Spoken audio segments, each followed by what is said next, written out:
you can be in both. You don't need to choose. That's another thing. We don't need That's exactly right. to be either Australian or Argentinian or Colombian. Like we can be both. We can be multiple, and our kids can too. And our Mm-hmm. kids will have their own journey.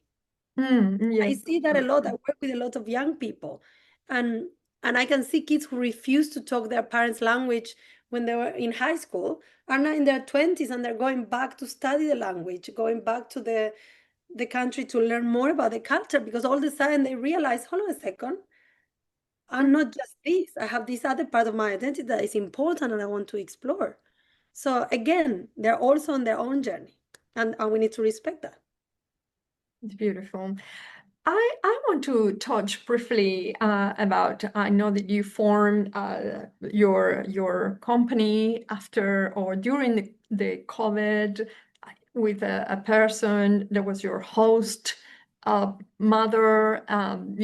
25 years later, uh, and all that experience. Tell us a little bit about your cross-cultural work and what you do inside your company. Yeah. So Value Learning is our company, and we work around Australia and the world. And as I say, we look at advancing intercultural understanding and global competence. We work mainly in education, so we work from primary school to university, and we work with both students and teachers and professors doing working with them, developing intercultural skills. For the teachers and professors, it's all about how do you create a more inclusive environment? How do you teach multicultural classrooms, diverse classrooms? Mm. How do you make sure that there is better intercultural understanding in the classrooms and that you teach adapted to that environment?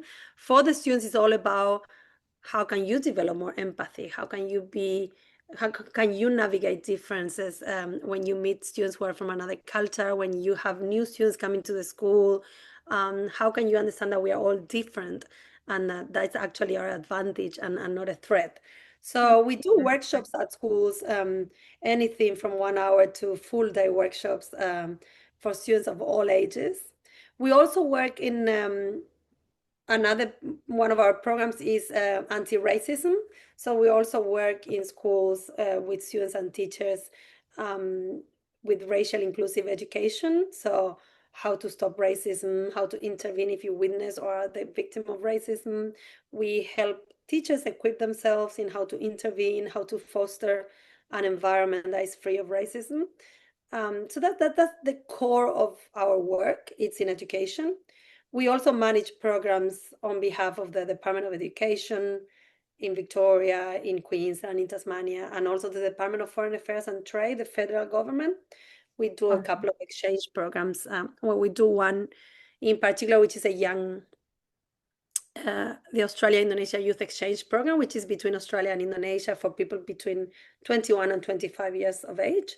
So all our portfolio, it could be a workshop, it could be a virtual exchange, it can be a real exchange. I mean in-person exchange.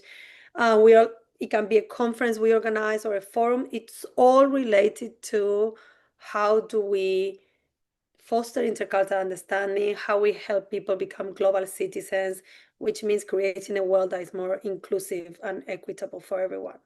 That's at the core of everything that we do. That's beautiful. So how are we going here in Australia in terms of racism? Not well, but it's not different to the rest of the world. Okay, no, it's fine. I like to hear your perspective because I Yeah, was yeah, no. I think racism is systemic. yes, And if you think of, it happens in Latin America as well. It happens around the world. unbelievable. Yeah. Kids are not born racist. No one is born racist. Um, but as early as 4 years old, they can start being racist. And it's about what they learn at home, what they learn in the media. Yeah. Yeah, the messages they get day in, day out about this idea that some groups are better than others. That's at the core of racism, that they believe that someone is better than others, that being white is better than not being white. That speaking English as a native language is better than having an accent. That people who have an accent are not as good as the people who don't have an accent. Mm. That people that were born here are better than those who didn't. So that's at the core of the thinking for kids, right? Mm. I And love look, yes, there is I would say there is a lot of racism. There is also a lot of good intentions.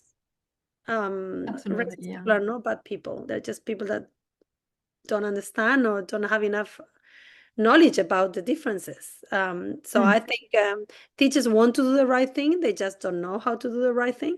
Mm. When you go to uni to be a teacher, they don't teach you about anti-racism. So That's they where you come now in play. exactly, their job is to teach math, language, their Mm. history. So I think sometimes they feel unsure about how to do it, and that's what we do. We actually go into schools, work with the teachers to build their confidence, Mm. intervene to create programs for that. And look, there is it's crazy because if you think Australia, 50% of the population was born outside of Australia or has at least one parent who was born out of Australia. You would think we could do better. But the truth is, out of those that 50%, a huge percentage is actually born in England, which Mm. doesn't look very different.